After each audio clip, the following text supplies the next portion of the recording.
So magandang araw po sa inyo mga kapinay. So ngayong araw na ito, itutur ko kayo dito sa Paraiso de Don Quixote na matatagpuan dito lamang niya sa Cavite. And syempre pa with London Pinay. At buwan naman sa nakaagaw na attraction ni London Pinay ay ang swing na kung saan ay magpapalit ka ng costume. Pwedeng baladyosa, depende sa gusto mo at depende sa trip mo. At syempre pa, dahil malaking kantadya ang setup ng lugar na ito, napili ni London Pinay ang mag-costume ng diwata. Well, let's watch out guys! Pero sadya yata napaka-adventurous sa ating bida dahil sa isang ito ko kinabahan ng husto dahil sa isang pagkakamali ay babagsakan mo isang malalim na bangin at ilog.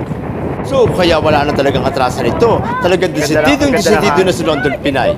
Kaya ang nahingi ko na lang sa kanya, ang kanyang last words. Last word. Ha? Lahat ng kayamanan ko sa